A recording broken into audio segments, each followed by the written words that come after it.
आज हम लेकर आए हैं आपके लिए दो कहानी। मनपसंद दीपक, एक राजकुमारी के स्वयंवर की कहानी। इस कहानी की शुरुआत होती है एक राजा से जो बहुत ही दयावान और प्रजाप्रिय था। उसकी एक बेटी थी, वह बहुत ही सुंदर और बुद्धिमान थी। राजकुमारी जब बड़ी हुई तो राजा को उसके विवाह की चिंता सताने लगी। राजकुमारी के लिए वर ढूंढने से पहले राजा ने राजकुमारी की राय जाननी चाहिए। राजकुमारी ने काफ़ी सोच विचार कर अपने पिता से कहा, पिताजी, जो व्यक्ति मेरी पसंद का दीपक ला देगा मैं उसी से विवाह करूंगी। अगले दिन राजा ने राजकुमारी की शर्त के साथ स्वयंवर की घोषणा कर दी। स्वयंवर का दिन आ गया, हाथ में दीपक लिए हुए युवकों की कतार लग गई। वह भी बहुत ही लंबी कतार। कोई युवक राजकुमार था तो कोई नगर सेठ, कोई साहूकार था तो कोई साहसी बहादुर।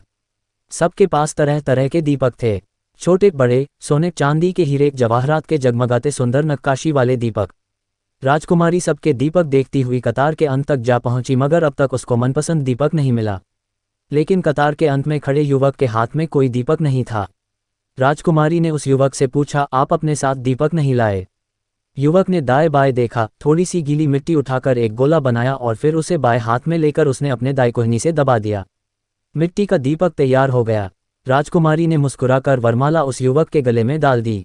दोस्तों, दीपक का काम प्रकाश से देना है, फिर चाहे वह सोने का हो या मिट्टी का। जिस समय प्रकाश की जरूरत हो तब क्या हम सोने या चांदी के दीपक को ढूंढने अथवा खरीदने निकलेंगे? राजकुमारी को दीपक की जरूरत नहीं थी। दरअसल वह तो सिर्फ प्रतिभा और दूरदर्शिता की परीक्षा ले रही थी। भगवान पर भरोसा रखो कहानी। एक राजा था, उसका एक मंत्री था जिसका नाम जय सिंह था। वह बहुत बुद्धिमान तथा समझदार था।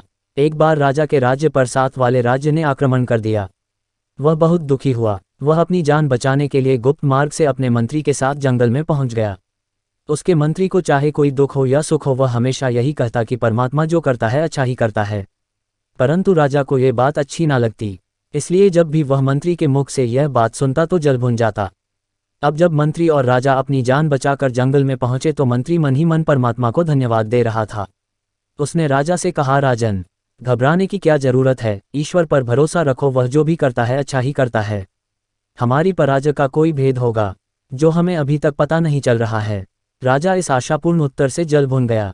उसने मंत्री से कहा, तुम्हारा परमात्मा कितना निर्दयी है, उसने मेरा राजपाट ताज तक सभी कुछ मुझसे छीन लिया।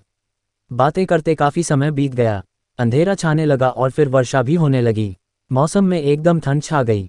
उन्हें सर्दी पीड़ा दे रही थी। उन्होंने आग जलाई परंतु बौछार के साथ ही वह भी बुझ गई। तभी राजा फिर भड़क कर मंत्री से कहा, तुम्हारा भगवान कितना निर्दयी है, उसे हम पर जरा भी तरस नहीं आता। इतने में उन्हें घोड़ों के टापू का स्वर सुनाई दिया। सिपाही घोड़ों पर बैठकर उनकी तरफ आ रहे थे। दुश्मनों के सिपाहियों को देखकर राजा का बुरा हाल हो रहा था, लेकिन अंधेरा होने के कारण राजा और मंत्री के घोड़े दिखाई ही नहीं दिए। तभी उनमें से एक ने कहा, जल्दी ढूंढो, वह यहीं कहीं छुपे होंगे। दूसरे ने कहा, जल्दी करो, कल उन दोनों को फांसी दे दी जाएगी और हमें बहुत सारा इनाम मिलेगा। लेकिन वे सैनिक राजा और मंत्री को ना ढूंढ सके और अपना समूह लेकर वापस चले गए। इस तरह राजा और मंत्री की जान बच गई। तभी मंत्री ने राजा से कहा, महाराज, अब तो आपको ईश्वर पर भरोसा हो गया होगा कि परमात्मा जो भी करता है अच्छा ही करता है। यदि भगवान की कृपा से वर्षा न होती तो सिपाही आग की रोशनी में हमें ढूंढ लेते और कल हमें फांसी हो जाती। अब राजा अपने समझदार भक्त मंत्री की बातें सुनकर बहुत प्रभावित हुआ। अब उसे परमात्मा पर विश्वास हो गया। उधर उसके राज्य में अचानक प्राकृतिक आपदाएं आई।